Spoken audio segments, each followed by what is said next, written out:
there everyone, welcome back to On the Flip Side. My name is Adam Shawwalker, your host, and today we're going to be checking out this new EP from modern cosmic death metal pioneers Blood Incantation, presenting their new ambient album, Timewave 0. Blood Incantation has been a band that has steadily been capturing more and more of the zeitgeist of underground extreme music for a few years now, from their first EP, Interdimensional Extinction, all the way to their last release, 2019's Hidden History of the Human Race. And to see them grow artistically this quickly has been fantastic. I think over the time that they've been together, their releases have become more varied, more adventurous, and as a whole more compelling than many of their contemporaries in the modern death metal scene. I think the thing that sets Blood Incantation apart in most ways is a very firm grasp of vision and progression. The way that they have developed their sound seems premeditated in a way. So this new album, EP, whatever you'd like to call it, while really not what I'd call the next logical step, does absolutely fit the narrative that this band has been building over their career. Timewave 0 only consists of 2 tracks, side A being Io and side B being Ea. There is a third bonus track called Chronologia, but that is only included on a specific version of the album, so I'm not really going to be focusing in too much on that. There's also, of course, a visual companion to that track that is included with a deluxe digipack version of the album. I'm not going to be bothering with that either. Anyway, so Io and Ea are both mostly ambient tracks with a slow building synth progression, all of which seem to build and rotate on like a 16-beat cycle. Now, I actually just got back from the Timewave 0 premiere show, and what's really interesting is that they had this kind of classical Indian folk artist open for them. He was playing a sitar and he had a guy on the tabla as accompaniment, and what was interesting was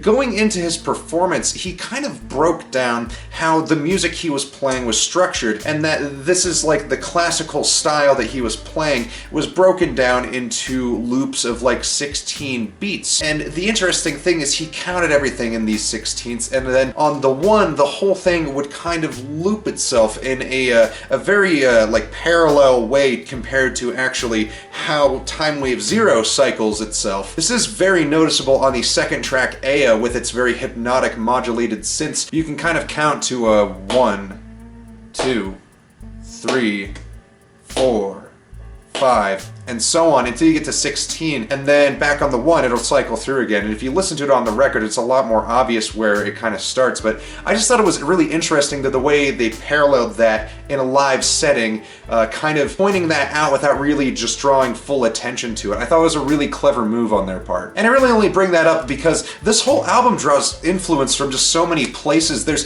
the DNA of this extreme death metal band here, and it's stripped down to its core components and fused with a firm blend of modern and classic ambient music. I'd actually compare a lot of this album to some of Brian Eno's work, mostly on like the Music for Installations collection. Both tracks clock in at around the 20-minute or so mark, making this a pretty hefty but still a very manageable listen. They have absolutely not shied away from bringing you down as many science fiction-inspired cosmic corridors as possible, with winding passages that soar above cavernous low frequencies. As for the actual songs themselves and the quality of the music, there's a stunning and haunting brilliance of quality in these songs. The attention to detail is fantastic, and every intense build and attention-gripping moment pays off with an almost therapeutic embrace of sound. And it's interesting too to think that so much of what is on this album has pretty much been incorporated into their previous releases, mostly Hidden History of the Human Race, but even still, there's been so many moments on this album that could parallel such heavy and extreme death metal tracks in such a cohesive way. It's just really fantastic how they've managed to blend everything here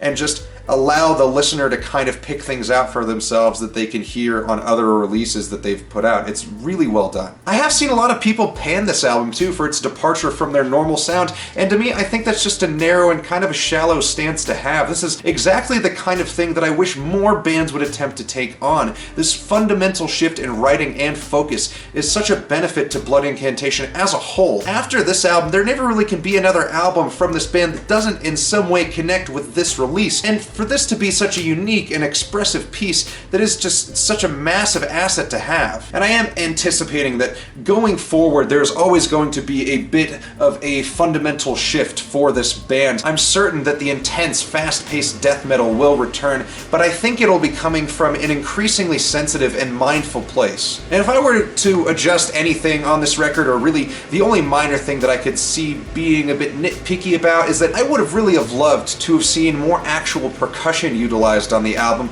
I know there's a pretty decent portion of these tracks that uses like a gong, but I think certain segments could have really benefited from some more percussion instruments, and that is, of course, being pretty nitpicky. It's, you know, a really, really good set of tracks in my opinion, but if there was going to be anything from me, it would be that. Anyway, besides that, I think Blood Incantation have presented an incredibly solid offering here. I actually think that this may be one of the most important records to release this decade, and I know that it's only 2022, but I've got a feeling about this one. I think I'll need several years to really process this and work on this as a listener, but I'm thrilled with what they've brought to the table. As for if this is actually one of the most important musical releases that this decade will see, well, time will tell, but I am very confident that this album is going to remain a talking point for a very long time. Timewave 0 is a very firm and very well-deserved 9. Thank you all so much for watching. If you enjoyed this video, please drop a like and consider subscribing to the channel. If you'd like to support the channel a little bit more, you can check out the links to my Instagram or to my Reverb store. Links to those are both in the description below. Thank you all so much again, and we'll see you on the flip side.